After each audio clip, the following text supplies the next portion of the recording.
Well, it's cold outside and nothing beats the cold like a warm meal and a cocktail. So we are joined now by President Nathan Evans and beverage manager JC Guido from Smith and Wollensky. Gentlemen, thank you so much for being here. Pleasure. Thank you. So fun. First off, just kind of talk to us about Smith and Wollensky. You have 3 locations in Boston, Burlington, and Wellesley. So kind of something for everyone. What can guests expect when they go? Well, it's quintessentially America's Steakhouse. We're famous for fantastic beef, amazing wine lists, but great hospitality. And we're always trying to elevate the experience. And today we're really going to be showing what we do best with some experiential cocktails and some fantastic Wagyu that we smoke tableside. So excited. Okay, so this is really cool. You guys kind of get the guests involved and elevate that experience. So talk to me about what's happening, because there's some dice on the table. We're going to make you an old-fashioned, and you're going to decide what the ingredients are. Oh, so fun. we have 3 dice here. We're going to ask you to roll those, and then on this card, they relate to the spirit. So we've got a selection of premium spirits here, all American whiskies. We've got, there we are. See what I've rolled. You've got, so the black die first is the spirit, and it's number 5. Jesse, we're on Maker's Mark bourbon. There we are, classic. Oh, wow. The gold one is for the sweet, number 4. That's Star Anise. Oh, okay. And then finally, the green one, number 1, classic Angostura bitters. Bitters. Wow, how fun is that? There you are. And the great thing is, every combination is a winner. We've tested all of them. Yeah. So it doesn't matter what choice you've made, you're going to get a great drink. And we were talking about this, and you said, you know, the good thing about an old-fashioned is if you don't particularly love whiskey, that's the best drink to make with absolutely. it, You know, if you don't like the burn that you get from neat whiskey or whiskey on the rocks, to have an old-fashioned where you're going to mix it with something slightly sweet, something bitter, and that fractional blending over ice breaks down all of that and makes it very, very smooth. So it's delicious. Okay, let's make it, right? Awesome. So JC's going to put this together for us. So as he makes this, have you found a warm reception to this, or a lot of people having fun with it? We do it with Negronis too. So rolling of the dice, everyone's sort of, particularly in Vegas where we launched it. You know, rolling dice in Vegas is a pastime, and so comes natural over there. I think going out for dinner and going to a bar needs to be so much more than just buying a drink and people looking after you. You know, it's not an inexpensive experience going out anymore. Sure. So we're always looking for ways to do the wow factor. People want to feel like they got an experience, more of an experience. Exactly. And this is definitely one way of doing it. So it's all about the stir. Okay. And is there a technique? Yeah, well, we used to say 21 times anti-clockwise, but wow, it's scientific.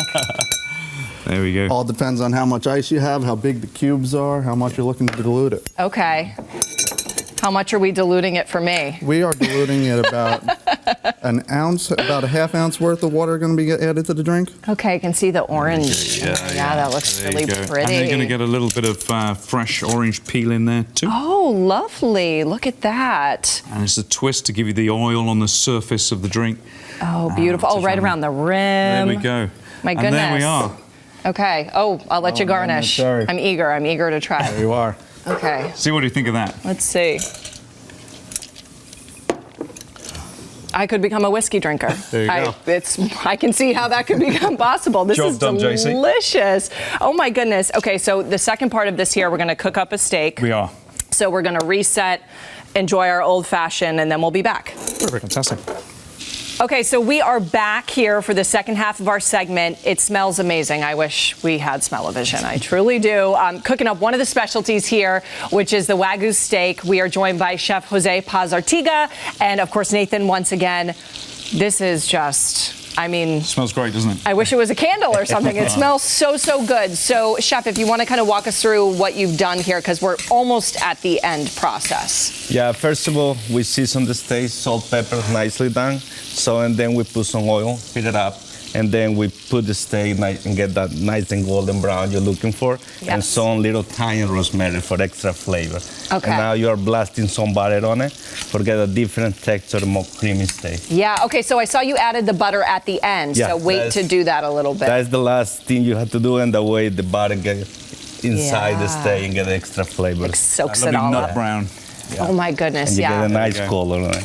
And the fresh herbs, wow. Okay, and then what's over here? So this is obviously the Wagyu before it gets cooked. This is coffee and cocoa rub. This is one of our most famous preparations. Wow. So we're going to give that a dusting on the outside, and then we've got some corn puree, which is just roasted corn with a little bit of heavy cream and salt and pepper. And we're going to serve it with some chimichurri, that nice, zesty, fresh green herb and extra virgin olive oil and garlic. And we're going to smoke it, tableside, Bob. Wow. Studio side today. The studio side, that's right. I love all the flavors happening. There's so many flavors that it feels like you guys have thought out to Yeah, they bring work them all together really well. You've got that rich, buttery texture of that American Wagyu, which is that Japanese Wagyu bred with American cattle. Right. And it's just melt in the mouth. But you've got some sweetness in the corn, and you really need to cut through that with a little bit of the acidity of the fresh herbs. So it all goes together beautifully. And by the time you've had a little of the cherry smoke in it as well, it's something to see. Oh, okay. This is a cherry smoke. It is, that's right, yeah. So cherry chips, and it imparts a lovely flavour. And of course, it smells great in the restaurant when it's all done on the Garridon trolley. I can imagine. Okay, so our steak's going in this is cocoa. Cocoa and coffee. Yeah, unusual, but it tastes great. Wow, look at that. I've never seen that before. You just want a little dusting on the outside. Okay. There we go. I'm sure you can't overdo it. You can't overdo it. Yeah. That wouldn't be good, right? There we go. Great. Fantastic. So here we go. Wow. So chef's just going to plate up now with his corn puree. Okay. Take your stove off. Lovely. There we go. What a nice presentation, too, for all the colors. Yes, absolutely. The yellow and corn's green. beautiful, creamy yellow. There we go. So steak goes on top of that. Wow, I can't wait to see the smoking process. Yes, yeah, absolutely. Here we go. Here we go, chef. I also feel like that goes back again to the experience that you were talking about. That seems like another experience, someone comes over to the table and does this. We're always looking for that wow factor. Yeah. And there we are, with just a little bit of the chimichurri, and we're ready to go on the smoke. Look at that. That's beautiful, chef. Thank you. There we go, fantastic. There you go. I'm going to put it under there. You light the smoker for me, Chef Jose? Yes. Is this the fun part for you? Do you like doing this part? Yeah. Yeah. That's the part I love, definitely. There we go. Oh, okay, so it just goes right under there and in. It does. Oh, cool. Now, this would obviously be done on the Garridon trolley. Okay, right at your table. What's wonderful is you can smell it in the restaurant. There's two things I never tire of: is the smell of the smoke coming off the Manhattan Gold Grade Wagyu with a coffee rub, or the tomahawk steak, which is blowtorched at the table, dripping on the roast potatoes. Oh, cool. That's a moment for social media, right? Here we go. Look at that. So we're getting that infused, that cherry smoke coming through the cloche. Oh my goodness, how fun. That's great. Thanks, Chef. Oh, wow. Now, I can't decide what I like better, the smell of the steak or the cherry smoke. Yeah. That smells really good, too. And then, of course, is that. Wow. There we are. Oh, my goodness. And we got a fork there. It honestly feels like a theatrical performance. Fork. Here we go. Use this knife. You got a fork there, Chef? Yeah, I have it on the other side. Here we go. Just to do the. Look at that. That's the little one right here. Wow. You need a little bit of everything. Yes, and you can see how the corn kind of soaks up all of the seasonings and everything else in there, so it all kind of blends in. Oh my goodness. All right, I'm going to take a little bite of this right now. Let's get in there. We'll do this.